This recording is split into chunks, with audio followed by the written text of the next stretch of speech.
Today we have a wonderful chidush that is going to answer a difficult shita mekubetzes in Menachos and give us a life principle that is so valuable and so important. Where often objects in a particular place, the place doesn't make that much of a difference to the object or to the person. And sometimes the place really defines the object and the person. One has to know the difference. There's a time and a place, ההוא דפגע ברישא, Zevachim Daf Nun Aleph Amud Aleph. We start with a posuk that we've had before in Vayikra. Remember, we've had several korban chatoses. We dealt with 4 korban chatoses, sin offerings, 2 of which the blood is sprinkled on the inner mizbeach and poured out on the outer mizbeach, and 2 of which the blood is both sprinkled and poured out on the outer mizbeach. This is talking about when the Kohen Gadol commits an aveira by mistake, has to bring a korban chatos. V'natan hakohen min adam al kanot hamizbeach ktoret hasamim lifnei Hashem asher b'or hamoed. He needs to sprinkle the blood on the mizbeach, which is in the heichal, inside the hamoed. V'et kol dam hapar yishpoch el yesod mizbeach ha'olah asher petach hamoed. And the remaining blood that's left over, we've been talking about the Shorei Hadam, that has to be poured out on the outer mizbeach at the yesod, at the foundation, on the west side. So you've got the mizbeach. On the east side of the mizbeach is the heichal. Inside the heichal is the mizbeach haktoret, is the inner mizbeach, and the menorah is there, and the shulchan is there, and the kodesh kedoshim is there. So if you walk out of the heichal, the mizbeach is in front of you. What side of the mizbeach is in front of you? The west side of the mizbeach is in front of you as you walk out of the heichal. And I know people like to use all the drawings, and they help, all the diagrams and the drawings and the videos and the clips. All that does is takes the imagination out of your head and onto a piece of paper. It's really important to try and picture it in your mind so that as you work through, it's fluid. It's not on a piece of paper. It's not on a video clip. You've got it in your mind. It doesn't have to be the exact picture of what exactly it looks like. It's about spaces. It's about boundaries. So to have an idea of the space where you've got the heichal. So if you're facing north, you would have the heichal on your left. You would have a kind of a passageway between the heichal and the mizbeach. Then you would have the mizbeach, the ramp of the mizbeach coming up from south to north in front of you. And the west side of the mizbeach is opposite the east side of the heichal. You walk out of the heichal facing east, and you hit the mizbeach, the west side of the mizbeach. And that's why it says, Yishpoch yesod mizbach ha'olah asher petach ohel moed. Says our Gemara, when the Mishnah says, Sharei hadam hayashofech al yesod ma'aravi shel mizbach hachitzon. When you come out of the heichal and you have to pour the leftover blood, the Sharei hadam, you do it on the yesod, on the foundation, on the western foundation. Why? My timer, why the west? Explains our Gemara, Omakro el yesod mizbach ha'olah asher petach ohel moed. Because it says quite simply, you've got to do that yesod, which is opposite the entrance of the Ohel Moed. What's opposite the entrance of the Ohel Moed? The western yesod. ההוא דפגע ברישא. And the Gemara adds that that's the one you hit first. As you come out, you hit the western side. Now, for other korbanot, you do it on the southern side of the mizbeach, on the southern foundation. But here you don't do it on the southern foundation, you do it on the western foundation. It says the Gemara, that's the foundation you hit first. As you come out of the heichal, you hit the western one. Explains Tosfos goes in and explains that Rashi doesn't include those last words in his girsah, in his version, ההוא דפגע ברישא, because the Gemara is a little confusing. What is the reason? The Gemara asks, what is the reason that you have to pour the blood out on the western side of the mizbeach? That you've got to pour it out on the yesod, we know from the psukim. But why does the Mishnah say it must be on the western foundation? And the Gemara seems to be giving 2 reasons. The one reason is there's a posuk. The posuk says, the verse says, asher petach ohel moed. You've got to pour it out on that yesod, on that foundation, which is opposite the heichal. Finished, there's a verse. The Torah tells you. And then it adds, ההוא דפגע ברישא. By the way, that's the one you hit first, which seems to imply that the reason is a principle of ein ma'avirin ala mitzvahs, that you don't walk past a mitzvah to do another mitzvah. You don't, even if the first mitzvah is a smaller mitzvah than the second mitzvah. For example, the tefillin shel rosh is a more important tefillin than the tefillin shel yad, if one's going to compare them in any sort of way. And yet we put the tefillin shel yad on first, and there are various reasons for that. And you don't, even if you take out got what you've got in your tefillin bag, you need to put it in such a way that your tefillin shayad comes into your hand first, so that you're not ma'avirin ala mitzvahs. We talk about what happens if you take your tefillin out before your talis. Are you allowed to put the tefillin away and then take the talis, or do you have to put the tefillin on? There are many cases we have this principle of ein ma'avirin ala mitzvahs, and it's learned from psukim. So it seems here that there are two different things. On the one hand, the Torah says you must do it on the western yesod. What more reason do you need than that? On the other hand, the Gemara adds, ההוא דפגע ברישא. Says Tosfos, Rashi takes those three words out because they imply that the reason is ein ma'avirin ala mitzvahs. And that's not the reason. The reason is there's a pasuk. What's the difference? The difference would be the Turei Even explains, the Shagasari in the Turei Even in Megillah Daf Yomi explains that what happens if the Kohen walks by mistake, walks past the western Yesod and goes around the corner to the south where he normally pours out. And all of a sudden he says, oh, I was supposed to do it back on the west side.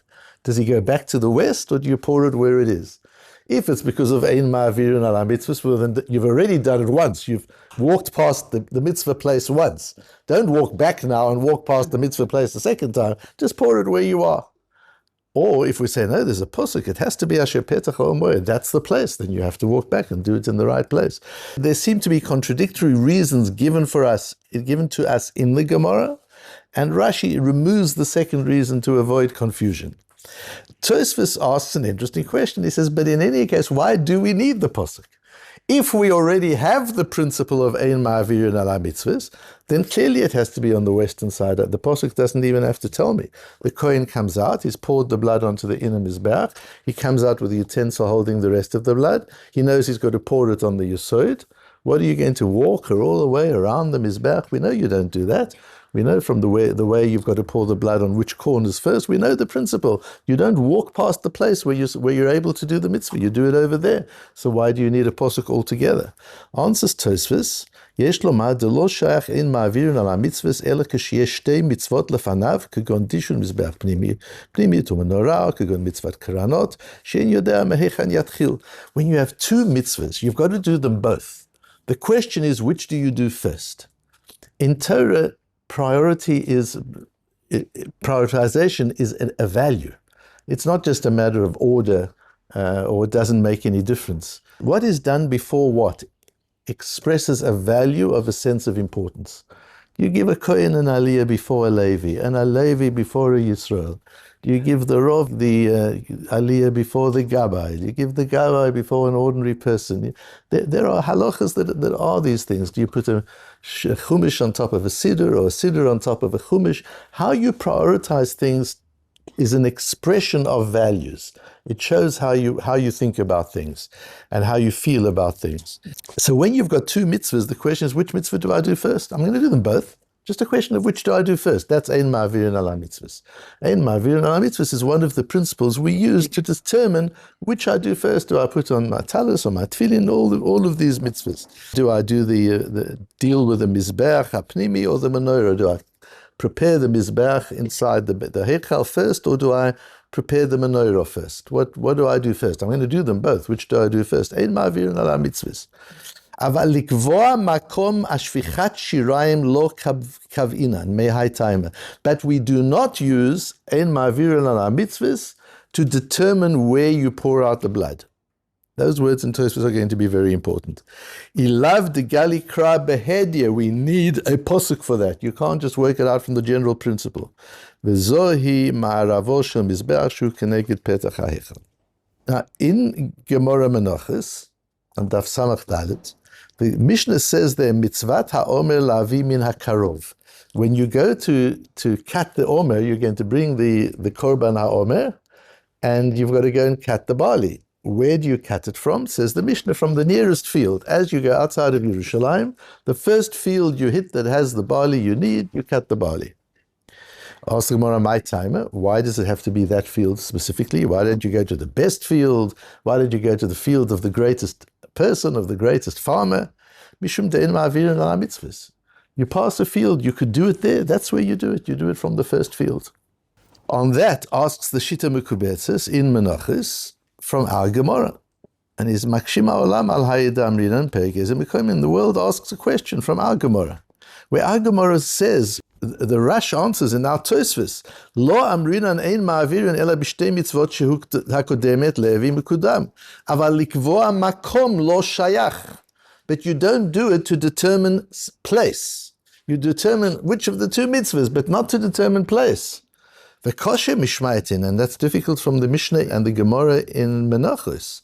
To lo havi la likvoa makom. What are we talking about? Do you take the omer from this farm or from that farm? We're talking about place. And what principle are we using to determine place? The Gemara says quite clearly, ein ma'avirin ala mitzvahs. V'kama de'en ma'avirin v'makom hakodem shimtzo chayav la'asotah. And you've got to do it from the first place you find. So you see that you do use the principle of ma'avirin ala mitzvahs even on matters of place. Again, our Tosfos asks, why do you need a posuk to say it's the Western Yesod? Why don't you use the principle of ein ma'avirin ala mitzvahs? Answers Tosfos, because we don't use ein ma'avirin ala mitzvahs to fix a place, only to prioritize two different mitzvahs. Asks the Shita Mekubetzes in Menachos, but in the case of Omer, we do use it to fix a place? And he doesn't answer. And the Brisker Rov has an answer with a very important and massive yesod that affects all sorts of different things. But I think we have an opportunity to say something a little bit different and very, very important. And that is, there are two different types of kviyat makom. Kviyat makom means fixing a place, determining a place, because there are two different roles for place. So one is the Omer. Does it matter to the mitzvat ha'omer whether you cut the Omer from Chaim's farm or from Yankel's farm? Is that going to make a difference to the mitzvah? It's not going to make a difference. It's just you've got to cut it from somewhere, so the Gemara discusses where do you cut it from. But it's not, there's no din that says you've got to cut this from a specific farm. So the place does not impact the definition of the mitzvah. The mitzvah is defined by other factors. Place is just a tanah. You've got to cut it from somewhere. We're living in a world where there's a spatial issue, so you've got to cut it from somewhere. So you determine where to cut it from. But shvichas damim is different. If you look at the first Mishnah on the Perek, how does the Mishnah start? It's the name of the whole Perek. Ezu mekoman shel zvachim. Zvachim have a mokom. A korban has a place. Some things have places. A Sefer Torah has a place. It's in the Aron Kodesh. That's its place. You can't say it doesn't matter. You've got to keep it somewhere, so might as well put it in the Aron Kodesh. There's no place in the Aron Kodesh, put it in the bathroom. We would never say such a thing. The place of a Sefer Torah is in the Aron Kodesh. The place, the korbanos have place.